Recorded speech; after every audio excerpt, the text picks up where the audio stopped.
Hello, my name is Pritesh Johari. I will be covering the UPM support and validation for system level power analysis.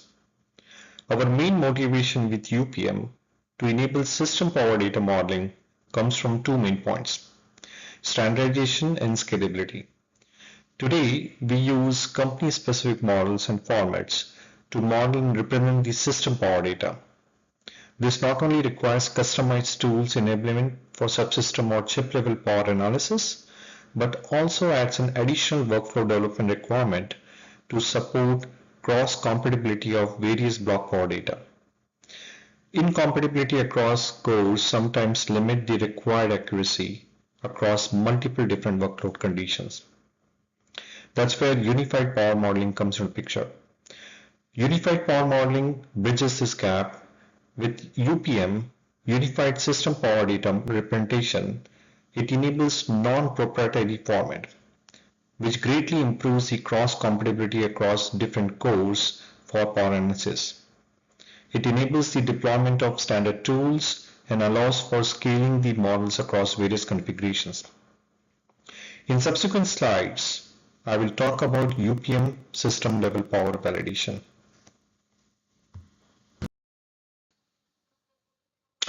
We focused on system level power validation using UPM on few designs from advanced tech nodes. Our goal is to ensure that UPM standard has all available constructs to represent the block or subsystem level power data. And using UPM, we can achieve same accuracy results as we get with our internal flows. For this exercise, we took design ranging from 1 million to 2 million cells and with large number of macros. Block parameterized power data and state-dependent power data was captured in UPM. And block power calculation using internal flows was verified against UPM model-based power calculation. This slide describes the high-level flowchart of system-level validation using UPM.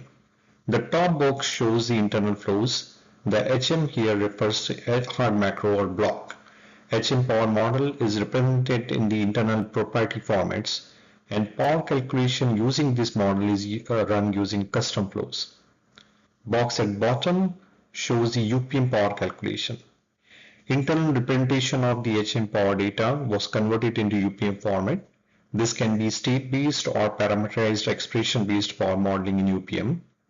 UPM power calculation was run using these UPM models, and the results from these two methods was compared for accuracy and to ascertain that the UPM can accurately represent the HM power data.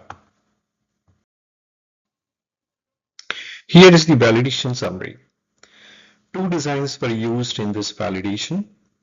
Design A represents 1.7 million cells with 130 macros and 12 power domains, and its power data is represented as equations. Design B represents 1 million cells with 51 macros, and its power data is modeled as state tables. Both of these designs were represented in UPM. Design A equation-based power models were represented in UPM as parameterized expressions for different states. And Design B power data which was in the table-based representation was represented as a scalar power model in UPM. Based on our validation, what we observed is in design B, we found exact power validation, which was the state table based. So UPM could represent all the states very well, and power number for different states were matching exactly. However, we required some enhancements to UPM, particularly to represent the special character names, which we needed for our internal flows. With design A also, we achieved very good accuracy. The power numbers were correlating very well. However, there were for few states, we saw small differences owing to complexity of converting the internal power data into UPM models manually. We expect this problem will be resolved. It will not be an issue when standard EDA tools will provide support in creating the system level UPM power models. This slide shows an example of UPM power model using parameterized expressions. Here for state A, dynamic power and static power is defined. The dynamic power is represented by the expression named dynamic underscore power, which uses the expression parameter named LD. Dynamic power expression further calls the model expressions such as global expression 1, global expression 2. These model expressions are defined in the model expression section as shown in the top right box. Notice that global expression 1 also uses parameter LD, which makes it dynamically able to compute the state power values. This example also shows the static power calculation using ternary conditional operators. Static power here uses the conditionals as well as the model expressions. This example shows the richness of UPM standard in defining the block power model using expressions. Conditionals, nested expressions, and further cascaded power models from gate to block can be represented in a standardized way using UPM. This is yet another example of UPM power model using scalars. This representation allows state-wise power definition. Mix of both scalar and expression-based power modeling using UPM allows for simple to complex yet scalable power model for designs. In conclusion, we established the UPM as a proof of concept.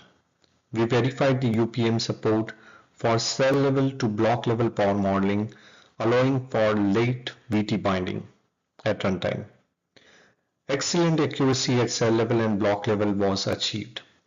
For test macro, which was our block, abstracted power model using UPM allowed for reduced IP exposure, runtime improvements, and provided power modeling scalability. Lastly, we validated UPM support for system level power representation using two complex designs. Thank you.